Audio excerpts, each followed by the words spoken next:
बिस्मिल्लाहिर्रहमानिर्रहीम। नई बात के साथ मैं हूं फवाद अहमद। नाज़रीन, मौजूद है अमरीकी दारुल हुकूमत वाशिंगटन में। यहाँ मुख्तलिफ लोगों से मुलाकात होगी, पाकिस्तानी कम्युनिटी से मुलाकात होगी। यहाँ जो पाकिस्तानी कम्युनिटी के साथ हमारी बातचीत होगी तो वो भी आप तक पहुँचाएंगे। कौन क्या कर रहा है, किसका सियासत में क्या किरदार है, पाकिस्तान की नहीं अमेरिका की सियासत में किस तरीके से पाकिस्तानी मुसलमान बल्कि दुनिया भर के मुसलमान यहाँ पर रहते हैं। वाशिंगटन के मुख्तलिफ लोगों से बातचीत करेंगे, आप तक पहुँचाएंगे। इसके साथ साथ वाशिंगटन के बाद जाएंगे शिकागो, वहाँ पर देखेंगे क्या सूरत हाल है। तो आज का हमारा प्रोग्राम अमेरिका से होगा और इसी मुतालिक होगा। तो चलते हैं वाशिंगटन में मुख्तलिफ अफराद की तरफ। जी, मौजूद हूँ वाशिंगटन के करीब अमरीकी रियासत मैरीलैंड में और मेरे साथ हैं साजिद तारड़ साहब, मुस्लिम फॉर अमेरिका के सरबराह हैं और साथ साथ साबिक अमरीकी सदर डोनाल्ड ट्रंप के करीबी साथी हैं। बहुत शुक्रिया साजिद साहब, आपने बड़ा खूबसूरत एक तो आपका सेटअप मैंने देखा, ये सेंटर फॉर सोशल चेंज। लेकिन हम थोड़ा सा पॉलिटिक्स की तरफ ही रहेंगे। फिल्म ट्रॉफी तो ज़ाहिर है कि आप कर ही रहे हैं यहाँ पर, और इसके अलावा भी बहुत सारी चीज़ें पाकिस्तान में भी आपके वाले से सुनने को मिलती हैं। ट्रंप के साथ आखिर साथ देने की वजह क्या थी? ट्रंप ने मुसलमानों के लिए क्या किया, क्या किया उसने पाकिस्तानियों के लिए?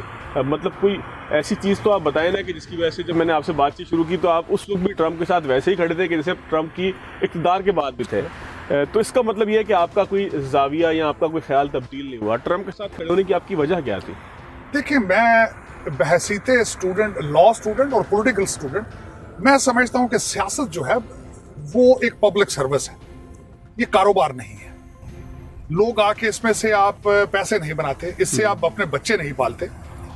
और दूसरा, एवरेज आदमी अपनी सारी जिंदगी जो कारोबार में सक्सेसफुल होता है वो बाद में सियासत में आता है। This is history. अगर पढ़ें सियासत की तो यही थी। ठीक है। फोर फादर्स ऑफ अमेरिका बिल्कुल इसी तरीके से सियासत करते थे।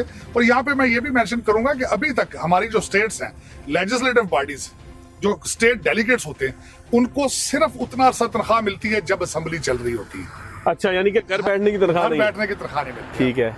तो इससे ये जाहिर होता है वर्सेस जो बाइडन, 50 साल का तजर्बा, मेरे ख्याल में कुछ ज्यादा तजर्बा है। आप फिर सियासत का ही, एस्टेब्लिशमेंट का ही हिस्सा बन जाते हैं। आप फिर लोगों को रिप्रेजेंट नहीं करते, स्पेशल इंटरेस्ट को रिप्रेजेंट करते हैं। तो ये एक फंडामेंटल रीजन थी। दूसरा, डोनाल्ड ट्रंप साहब वाज नॉट अ सियासतदान। आज इस इलेक्शन से पहले, सदारती इलेक्शन से पहले, उन्होंने आज तक कभी काउंसिलमैन भी नहीं रहे वो। ठीक। तो उस वजह से उनकी सियासी ट्रेनिंग नहीं थी। मैं इसको अगर थोड़ा सा एलिब्रेट करूं तो आप जिस तरह पाकिस्तान में तजर्बा हुआ, एक सोशल तजर्बा हुआ, एक पॉलिटिकल तजर्बा हुआ कि इमरान खान साहब को लोगों ने इसलिए वोट दिया कि खान साहब जो है वो नया पाकिस्तान बनाएंगे। तो नया पाकिस्तान का तजर्बा पाकिस्तान में तो बहुत सारे सवाल उसके ऊपर उठते हैं कि वो कामयाब नहीं हुआ क्योंकि इमरान खान साहब उस तरीके से प्रोग्रेस नहीं दिखा सके। मैं किसी की दिल आज़ारी नहीं चाहता, ना मेरा कोई पॉलिटिकल पॉइंट ऑफ व्यू है, लेकिन एक मैं जनरल आपको वो बता रहा हूँ। ट्रंप साहब ने मुसलमानों के लिए क्या किया? देखिए, मुसलमानों के लिए उन्होंने, मैं बताना चाहता हूँ, मुसलमानों के लिए ही वॉज वेरी पैशनेट। अब मैं किस तरह बताना चाहूंगा, उनका पहला ट्रिप सऊदी अरेबिया का था। ठीक। अगर मुसलमानों से इतना बेजार होते, नफरत होती, फंडामेंटल डिफरेंसेस होते, तो एज ए प्रेसिडेंट उनका पहला दौरा सऊदी अरेबिया का ना होता। दूसरा, मैं ये कहता हूं, मैं ये चाहता हूं हमेशा, डोनाल्ड ट्रंप साहब ने पहली दफा रियलाइज किया अमेरिका फर्स्ट, कि हमें दुनिया में हमने जो कुछ कर रहे हैं, हमें अपने इंफ्रास्ट्रक्चर के लिए कुछ करना चाहिए, इकॉनमी के लिए कुछ करना चाहिए। जब हम यहाँ अमेरिका में रहते हुए अगर अमेरिका की इकॉनमी ऊपर जाती तो मुसलमानों की इकॉनमी भी ऊपर जानी थी। बिल्कुल ठीक है। जो नफरतें डोनाल्ड ट्रंप साहब के हवाले से बताई जाती हैं, ये typical one sided story of the media. ये डोनाल्ड ट्रंप साहब के साथ दो किस्म की ज्यादतियां हुई हैं जो मेरे ख्याल में अगर आप कहीं भी करें तो होती हैं। एस्टेब्लिशमेंट से आप मथा लगाएं नहीं, या फिर मीडिया से। एक सवाल पैदा होता है, इसका मतलब ये है कि हम ये कह सकते हैं कि ट्रंप साहब ने भी जो पूरा एक पॉलिटिकल सिस्टम था उसको चैलेंज किया था। आप इस पे यकीन रखते हैं? बिल्कुल चाहिए। उनका स्लोगन था कि मैं वॉशिंगटन डीसी जाऊंगा तो वो कहते थे कि I will drain the swamp, वो कहते थे। और दूसरा, इसमें उनकी बात नहीं है, ये अगर यहाँ पे सर्वे देखा जाए तो सिर्फ 11% अमेरिकन जो हैं उनको फेथ है कांग्रेस पे। Congress has become a non functioning institution. वो सिर्फ लिखाई किताबें करते हैं, डायरेक्ट उनका तजर्बा नहीं है। दूसरा चैलेंज उन्होंने ये किया था कि कांग्रेसमैन और सेनेटर्स के ऊपर टर्म लिमिट होनी चाहिए। ठीक है। कांग्रेसमैन इब्ने कांग्रेसमैन, सेनेटर इब्ने सेनेटर बन रहा है। 40-40 साल से सेनेट में लोग बैठे, मोरूसी सियासत जिसको हम कहते हैं। अच्छा, लेकिन तारड़ साहब, जो एक दुनिया के अंदर एक पूरा एक ट्रंप साहब के हवाले से एक उनका एक स्ट्रक्चर बना हुआ है, उनकी एक पहचान है। वही लोग ये समझते हैं कि वो भी गैर संजीदा आदमी थे। आप ट्रंप साहब के साथ काफ़ी अर्सा आपने काम भी किया, जाए किरदार के ऐवानों के करीब भी आप रहे, तो क्या आपने ट्रंप साहब को गैर संजीदा पाया रियासती अफेयर्स के अंदर? नहीं, अब मैं ये बताता हूँ, उनका ये इमेज क्रिएट किया किसने किया? वो CNN ने किया। CNN as an institution, as an organisation इतना बड़ा हो चुका है डेजर्ट स्टॉर्म के बाद, और जिस तरीके से आप मीडिया आउटलेट्स हमें माइंड बनाती हैं लोगों की, और ये डोनाल्ड ट्रंप साहब की ये कि ये खामी समझ लें कि उनको ये नहीं पता था कि मीडिया को हैंडल किस तरह करना है। उन्हें ये नहीं पता था कि पॉलिटिकल करेक्टनेस के जरिए ये लफ्ज कहना है, ये नहीं कहना, because he was not a trained politician. देखिए ना, जो बाइडेन साहब कभी भी गलत लफ्ज नहीं कहते क्योंकि उनकी तरबियत हो चुकी है, 50 साल से इसी गेम में फिर रहे हैं वो। Donald Trump was very patriotic, he was good for America, he was good for the world. अच्छा, एक पाकिस्तानी का, एक मुसलमान का, या आप ये कह लें एक माइग्रेंट का, ज़ाहिर है किसी वक्त तो आपने माइग्रेशन की ना 30-35 साल पहले, उसका अमेरिका की सियासत में कोई मुस्तकबिल है क्या? उसको उसी तरीके से आला दर्जे का अमरीकी समझा जाता है कि जिस तरीके से दूसरे अमरीकी है? देखिए, मैं ये समझता हूँ कि जो रेसिज्म है नेचुरल है। आपके 4 सूबे हैं, अगर एक सूबे का बंदा वहां कहीं दूसरे सूबे में जाता है तो उसके साथ देखें उसको इल्काबात दिए जाते हैं, तो ये नेचुरल है। लेकिन America is a land of immigrants, land of opportunities, आज भी लैंड ऑफ अपॉर्चुनिटीज है, इसमें कोई शक नहीं है। अगर मैं कुछ कर सकता हूं तो हर पाकिस्तानी कर सकता है। और उसमें सबसे बड़ी बात यह है, that was one of the reason मैंने अमेरिका को चूज किया था दूसरी दुनिया पे फौकियत देके, कि यहाँ पे एक्सेप्टेंस है।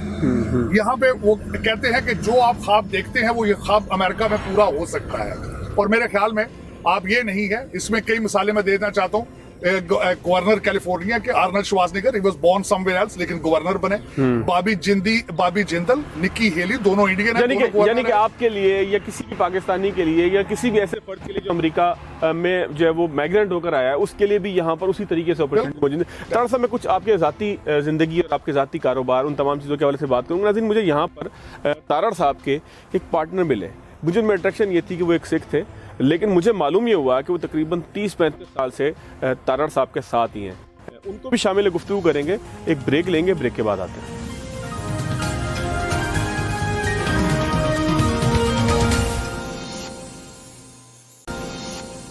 तारड़ साहब, सिंह साहब से मैं बात करने का बड़ा ख्वाहिशमंद था। सिंह साहब उर्दू समझते हैं? हिंदी में बात कर लेंगे? बिल्कुल। या पंजाबी विच गल करिए? पंजाबी बेटर है, पर जो जिहदे च कहोगे कर सर साडा ऑडियंस जड़ी हैगी ना, हाँ जी, वो उर्दू दी ज्यादा है, हिंदी तुसी कह लो। उर्दू बोलना। एक पाकिस्तानी के साथ कारोबार करना, 30-35 साल की दोस्ती कायम रखना, एक बड़ा, शायद दुनिया के लिए जो ना एक बहुत बड़ा मैसेज है कि इंडिया और पाकिस्तान के दरमियान नफरत शायद सियासी बुनियाद के ऊपर है, शायद कुछ इश्यूज़ के ऊपर हैं। आवाम तो आपस में जहाँ मिलेंगे मोहब्बत के साथ कारोबार भी करेंगे और रहेंगे भी। तो तारड़ साहब को आपने कैसा पाया? 30 साल रहा आपका, एक पाकिस्तानी के साथ कारोबार करना कैसा लगा? देखिए, हम कारोबार तो कर नहीं रहे, ये तो हमारा एक प्यार का रिश्ता है और इसमें कारोबार नहीं। वाह जी वाह। हम तो एक दूसरे के लिए जैसे थेरेपी होती है ना, ये मेरे लिए थेरेपी है। मैं काम पे आता हूँ तो इसीलिए यही सोच के आता हूँ कि आज तारड़ साहब से मुलाकात हुई। लेकिन सिंह साहब, देखिए मैं एक बात आपको कहता हूँ, देखिए 30 साल पहले जब आपने काम शुरू किया होगा ना, तो ये काम इतना बड़ा नहीं होगा कि जिसके अंदर आप मिलने के लिए आए। ज़ाहिर है उस वक्त मेहनत का भी एक बड़ा अमल दखल होगा, आपकी एक बड़ी मेहनत होगी, जिसकी बुनियाद पर हम देख रहे हैं कि इतना बड़ा एक इदारा आपका सेंटर फॉर सोशल चेंज और वी चेंज लाइफ ये नज़र आया। मैंने बड़ा घूम के देखा, अंदर मैं उसके शॉर्ट्स भी साथ लगाऊंगा। बड़ा खूबसूरत इदारा था। 30 साल पहले जब स्ट्रगल कर रहे थे, उस वक्त भी तारड़ साहब ऐसे ही लगते थे? तारड़ साहब बिल्कुल ऐसे ही लगते थे। उस वक्त भी मैं तारड़ साहब से रोज कोई नई चीज सीखता था, आज भी इनसे रोज एक नई चीज सीखता हूँ। क्या सीखा आपने? मैंने इनसे सीखा है प्यार और खुलूस, और एक इंसानियत, और दिल साफ हो तो आप सिर्फ रिश्ते, ह्यूमन रिश्ते ही नहीं, आप मुल्कों के भी रिश्ते आप सही कर सकते हैं। लेकिन तारड़ साहब, अब सिंह साहब जिस तरह कह रहे हैं कि आपका दिल बड़ा अच्छा है, आपका दिल बड़ा खूबसूरत है, तो सरदारों के लिए भी हमने यही सुना है कि सरदारों का दिल जो है ना वो भी बहुत बड़ा होता है। और वो सरदार साहब, वो पंजाबियां दी बैटरी से चार्ज रहती है, तो चार्ज बैटरी वाला आदमी तो हमेशा एनर्जेटिक होता है कुछ डिलीवर करने के लिए। तो आप सिंह साहब को कैसा पाया? मैंने कारोबार का तजर्बा आपको कैसा? कारोबार का तजर्बा देखिए, जिस तरह सरदार साहब ने फरमाया, कारोबार तो हम करते नहीं है, हम दोनों भाई हैं। हमेशा ये देखा है। कैसा भाई बंदी कैसी ले? भाई बंदी ऐसे लगती जिस तरह एक माँ के 2 बच्चे होते हैं। आज तक मैंने जसदीप बेस्ट ह्यूमन, अच्छा यार, अच्छा दोस्त, अच्छा लड़का, कोई हंसी मजाक भी होता है बड़ा। देखिए, हंसी मजाक जसदीप का और मेरा, तो मैं जिस तरह जैसी साहब ने फरमाया कि we are therapeutic for each other.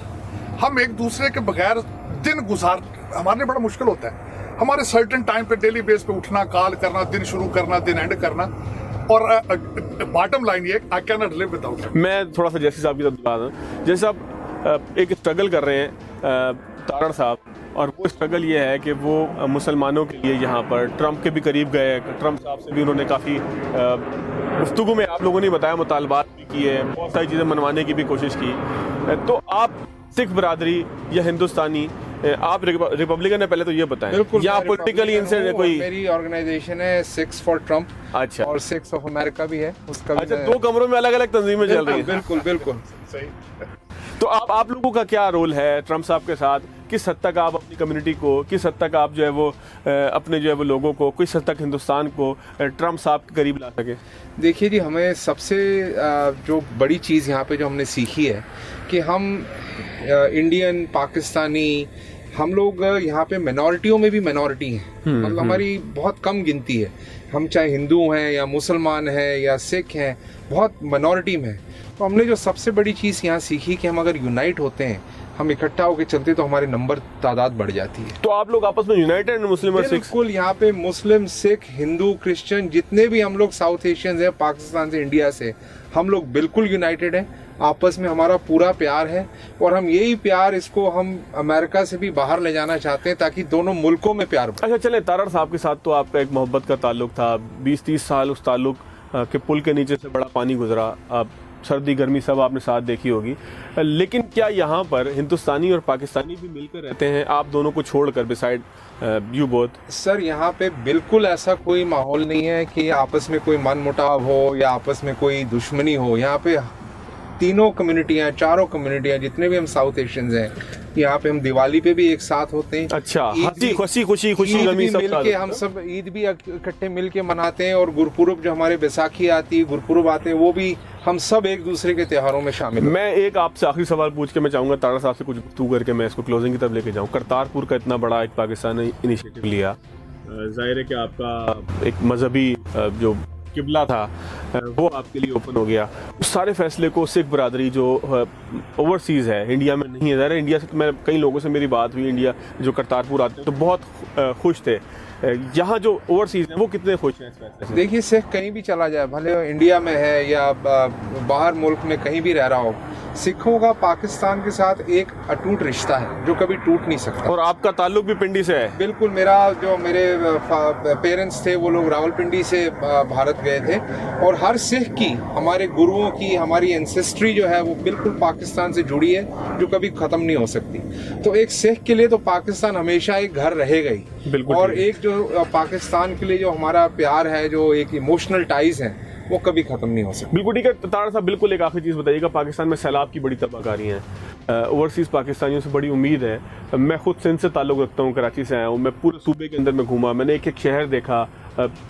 आज भी दिन तक, जिस वक्त ये प्रोग्राम नशर होगा, उस वक्त तक भी जो है वो कई इलाकों के अंदर 3-3, 4-4 फुट पानी है। ओवरसीज़ पाकिस्तानी क्या इस गम को महसूस कर पा रहे हैं कि उनके वतन का हाल क्या है? 30-40% हिस्सा डूबा हुआ है। डेफिनेटली हम डेली बेस पे न्यूज़ देखते हैं और हमारे, एक बात बताना चाहूँगा, हमारे दिल पाकिस्तान के लिए धड़कते हैं पाकिस्तानियों से ज़्यादा।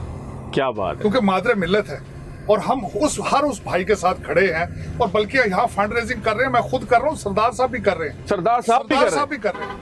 हम पैसे यहाँ से भेज रहे हैं, मुसलसल भेजेंगे, कपड़े भेज रहे हैं, जूते भेज रहे हैं, दवाइयाँ भेज रहे हैं। ये कभी आपको पता है, आप खुद कभी ओवरसीज रह के देखें, आप वतन से जितना दूर होते हैं, वतन से उतना ज्यादा प्यार हो जाता है। वतन से जितना दूर होते हैं उतना ज़्यादा प्यार होता है। तारड़ साहब, आपकी मेज़बानी का, सिंह साहब आपकी मेज़बानी का बहुत शुक्रिया। नाज़रीन, यहाँ पर एक ब्रेक लेंगे साजिद तारड़ साहब के इस मैसेज के साथ कि जितना दूर वतन से होते हैं उतना प्यार बढ़ता है। तो वतन में रहते हुए तो वतन से बहुत ज़्यादा ही प्यार होना चाहिए। तारड़ साहब से और सिंह साहब से हमें सीखना चाहिए कि आपस में भाईचारे के साथ रहा कैसे जाता है। ब्रेक के बाद दोबारा आते हैं।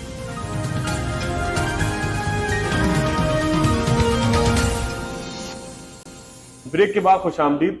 मौज़म आफ्ताब साहब मौजूद हैं, मुलाकात आपसे कराते हैं। पाकिस्तानी बिजनेसमैन है, यहाँ पे अमेरिका के शहर वाशिंगटन के करीब जो रियासत है मेरीलैंड, उसका शहर है बाल्टीमोर, वहाँ पर होते हैं। हम तो इस वक्त वर्जीनिया के अंदर मौजूद हैं, अमरीकी दारुल हुकूमत के साथ एक और शहर है। यहाँ पर हमारे साथ एक और साहब हैं जिनके रेस्टोरेंट के अंदर हम मौजूद हैं। इनके पास खाने के लिए हम आए थे। हमें बताया गया कि रेस्टोरेंट है, मकामी लोगों को सर्व करता है, लेकिन पाकिस्तानी उसके जो है वो ओनर है। तो हम रेस्टोरेंट में आए, हमने कहा कि यहाँ पे कुछ उनसे बातचीत भी हो जाए, पाकिस्तान के लिए कितने कंसर्न है और ख़ासतौर पर पाकिस्तान के हालात, जिसका मैंने इब्तिदा में भी तारड़ साहब के साथ, साजिद तारड़ साहब के साथ तज़किरा किया कि सैलाब से पाकिस्तान का तकरीबन 30-40% हिस्सा बहुत शदीद मुतासर है। तो इस मुतासर हिस्से के लिए ओवरसीज पाकिस्तानी कितने कंसर्न है, क्योंकि पाकिस्तानियों की निगाह जहां दुनिया की जानिब है वहां अपने हमवतनों की जानिब भी है कि हम वतन किस हद तक उन्हें सपोर्ट करते हैं। मौजूद साहब, मैं आप ही की तरफ आऊँगा।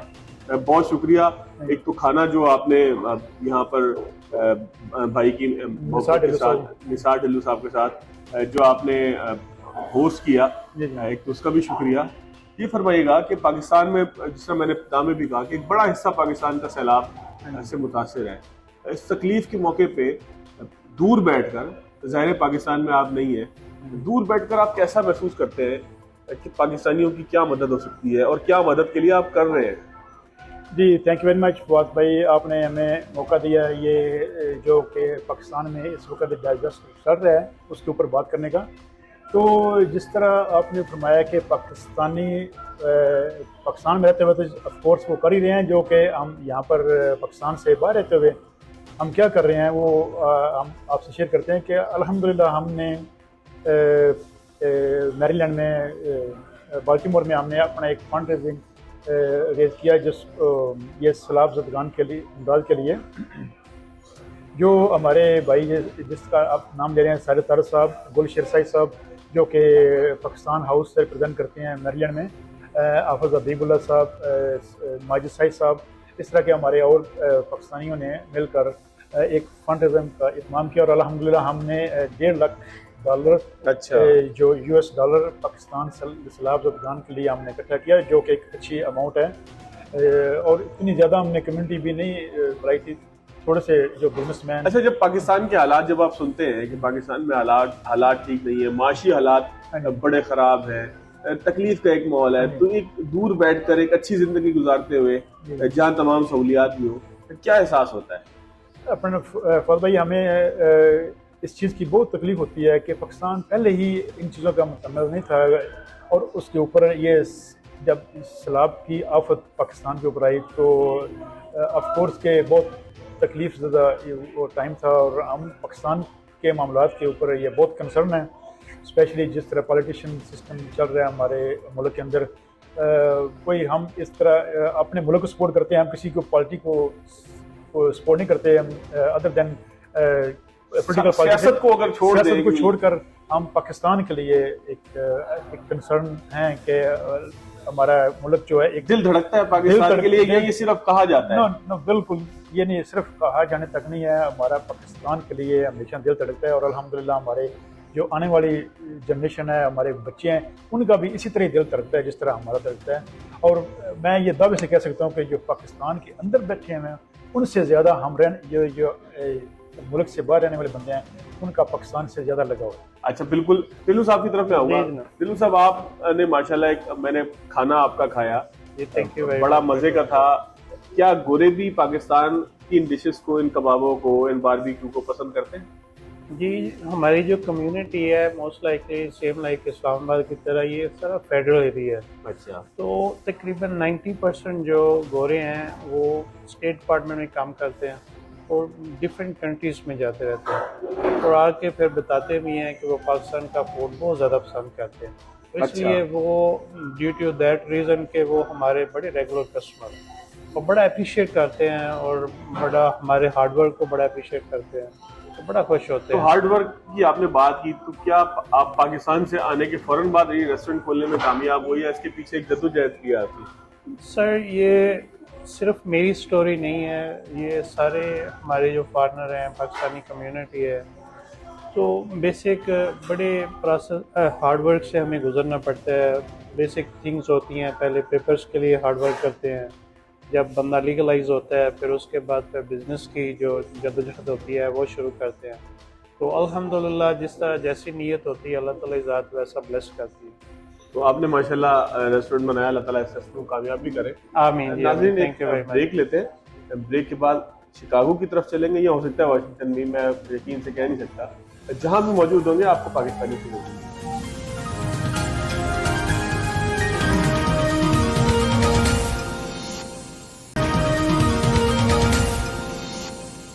ब्रेक के बाद खुशामदीद, पहुंच चुके हैं शिकागो, अमेरिका का एक मशहूर और कदीम शहर है। Village hall police department 300 civic centre plaza, यहाँ आने का मकसद हमारा ये है कि यहाँ एक साहब हैं, M.A. चौधरी साहब, जो इस इलाके के, शिकागो के, इस नवाही इलाके के मेयर इलेक्ट हुए हैं, और वो पहले पाकिस्तानी हैं कि जो यहाँ पर किसी पब्लिक ऑफिस तक जो है वो मुंतखब होकर आए हैं। तो ज़ाहिर है पाकिस्तानी हो, मुंतखब होकर आया हो, एक बड़ा इलाका है, देखने में खूबसूरत इलाका है, क्या सरगर्मियाँ होती हैं, किन वादों की बुनियाद पर उन्होंने इलेक्शन लड़ा, इस ऑफिस को होल्ड करने के बाद आवाम के लिए उन्होंने क्या किया, सवालात वही जो पाकिस्तान में हम लोगों से करते हैं यहाँ भी करेंगे। इनके पास देखते हैं क्या जवाब आता है।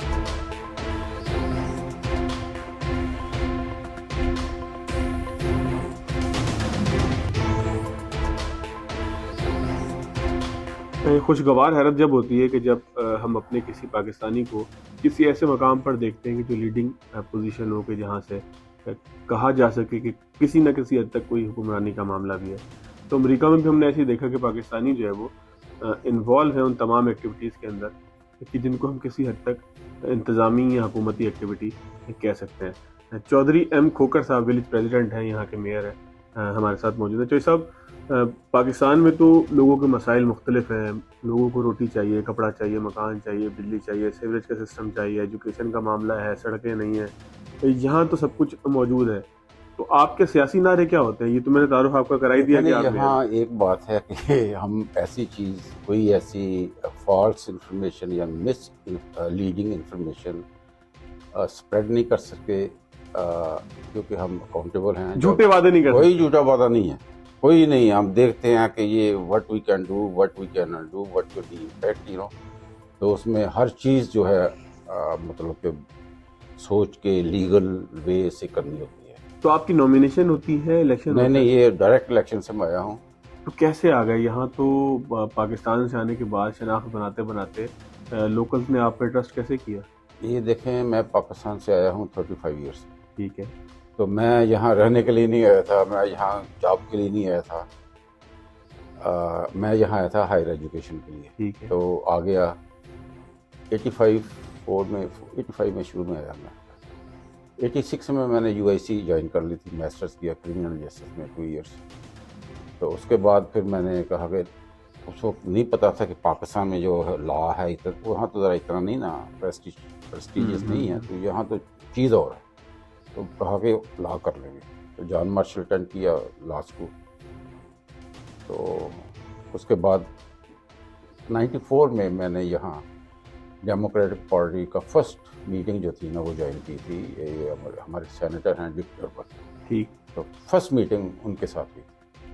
तो फिर आप अपनी सियासत की तरफ आ गए। तो मेयर कब मुंतखब हुए आप, और क्या नारा क्या लेकर आप अपने इलेक्शन कैंपेन में गए? ये नारा है चेंज। क्या चेंज करेंगे? इस विलेज में क्या है या चल रहा था, I am in between, what happened. अच्छा, एक मिनट में तवक्कुफ कीजिएगा। मैं नाज़रीन आपको ये बता दूं कि विलेज से मुराद यहाँ कैप्टन पाकिस्तान जैसा विलेज नहीं है, ये पूरा एक शहर ही है ये, और ये शिकागो के बिल्कुल साथ, यानी कि शिकागो का ही जो है वो आप कह लें अप टाउन, इसको एक तरीके से कह लें, सबब कह लें। जी, जैसे कि लाहौर है, गुलबर्ग वगैरह है जी। तो मैंने 94 से किया। तो उसके बाद मैं सभी ये जो इलेक्टेड या ऑफिशियल या कैंडिडेट सभी को सपोर्ट करता रहा हूँ।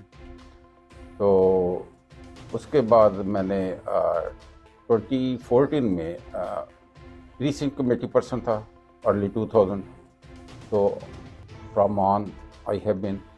तो 2014 में मैंने लाइब्रेरी ट्रस्टी अपना जो विलेज की है ग्लेन साइड पब्लिक लाइब्रेरी, उसका ट्रस्टी मैंने इलेक्शन के लिए अनाउंस कर दिया। तो मैं जिसके पास भी जाता था ना, तो वो यही कहता, ओ मैनी पीपल के, मैनी मुस्लिम के, दे लास्ट। ऐसा okay, I am Muslim, but I will see what happens. Even my wife, she said one day, during my campaign, she came like in the evening somewhere, she said, oh, you are wasting your time. So I said, okay, I wasted my life, let me waste some time. So I want that. क्या change क्या लेके आए आप? Change मैं बताता हूँ कि वो मैंने 14 से लेके 21, क्योंकि पाकिस्तान की चेंज से तो बड़े लोग परेशान भी हुए। 6 ईयर मैंने वो किया। 6 ईयर जो बोर्ड को मैंने रिप्रेजेंट किया, तो वहाँ हमारा कोई प्रॉब्लम नहीं था, वेरी स्मूथली। फिर मैंने वो पैकेज मिला मुझे फॉर री इलेक्शन के लिए ट्रस्टी का, तो मैंने कहा भाई वो serve 6 year, I don't need to serve further 6 year for same position, फिर सेम जॉब नहीं। तो मैं यहाँ एक मेरे बेहतरीन दोस्त हैं, वाइट फ्रेंड है मेरे अमेरिकन, तो उनसे मैं बात कर रहा था फ़ोन पे।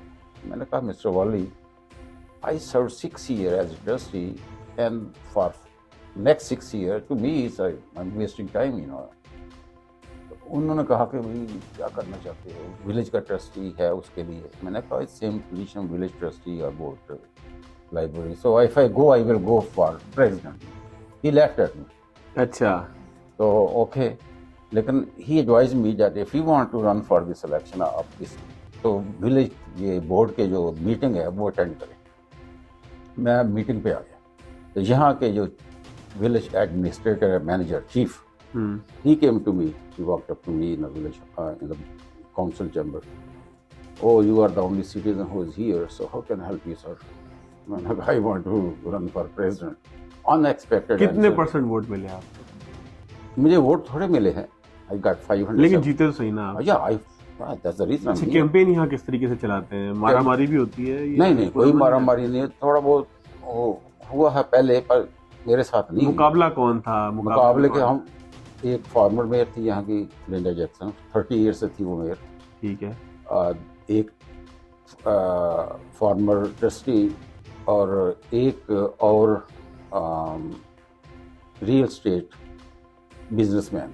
तो इसका मतलब ये है, तब्दीली सबसे बड़ी ये थी कि एक खातून जो 30 साल से मुंतखब हो रही थी वो अब नहीं है और सीट के ऊपर आप हैं। एक तब्दीली। सेकंड, जो फॉर्मर मेयर है उसकी सारे फैमिली मेंबर यहाँ जॉब कर रहे हैं, ट्रस्टी हैं उनके कर रहे हैं। दूसरे ट्रस्टी अच्छा, मसाइल पाकिस्तान जैसे ही हैं यहाँ पे कि अपने अपनों को नवाजा, अपने नेपोटिज्म है। इस विलेज नेपोटिज्म, तो मैंने एंटी नेपोटिज्म पॉलिसी पास करवा दी। ठीक है। अब मैं अच्छा, मुझे एक आखिरी चीज़ बताइएगा खोकर साहब, प्रोग्राम हमारा ना बड़ा महदूद सा होता है, बहुत सारी चीज़ें हमें कवर करनी होती है। पाकिस्तान में आपको तकरीबन 40-45% एरिया जो है वो सबमर्ज्ड है इस वक्त भी, जब हम बात कर रहे हैं। सैलाब का बहुत बड़ा है। तो क्या अमेरिका में बैठ के, शिकागो में बैठ के आपको इसका एहसास है कि पाकिस्तान कितनी तकलीफ से गुजर रहा है और कुछ किया आप लोगों ने पाकिस्तानियों के लिए? देखें जी, उसकी मैं एक बात बताऊं कि हम पाकिस्तानी हैं, आप पाकिस्तानी हैं।